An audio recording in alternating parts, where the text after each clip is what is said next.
বস Carlo Ancelotti এলেন, কিন্তু প্রথম ম্যাচেই ইকুয়েডরের সাথে ড্র।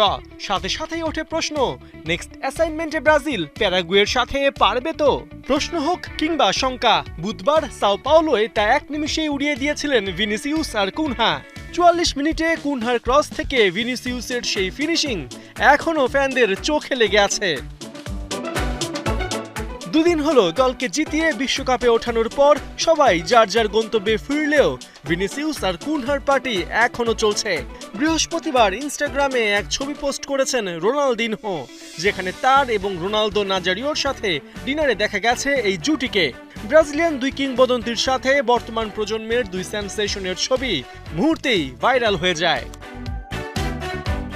ভিনি তো আছেনই, ২৬ বছর বয়সী ম্যাথিউস কুনহা এখন রীতিমতো উঠছেন। কয়েক ঘন্টা আগেই প্রায় ৯০০ কোটি টাকা ট্রান্সফার ফিতে উলভারহ্যাম্পটন থেকে ম্যানচেস্টার ইউনাইটেডে ঘাঁটি গেড়েছেন। ৫ বছরের চুক্তি, আছে আরও ১ বছর বাড়ানোর সুযোগ। রুবেন অ্যামোরিম রেড ডেভিলদের দায়িত্ব নেবার পর কুনহাকে নিয়ে প্রমাণ করেছেন কতটা স্পটলাইটে আছেন এই ব্রাজিলিয়ান। আর থাকবে নিবা না কেন?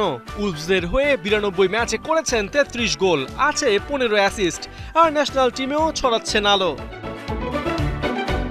এদিকে ব্রাজিলে আনচেলত্তি অধ্যায় ভিনিসিউস জুনিয়রের জন্য আশীর্বাদ হয়ে এসেছে। ইকুয়েডর ম্যাচেই পেয়েছেন ব্রাজিলের আইকনিক নাম্বার ১০ জার্সি।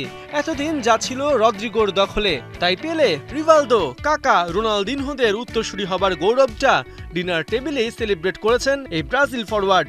এখন সামনে ক্লাব বিশ্বকাপের চ্যালেঞ্জ, যেখানে রিয়ালের সাফল্যের বড় অংশই নির্ভর করছে ভিনিসিউসের পারফরম্যান্সের ওপর।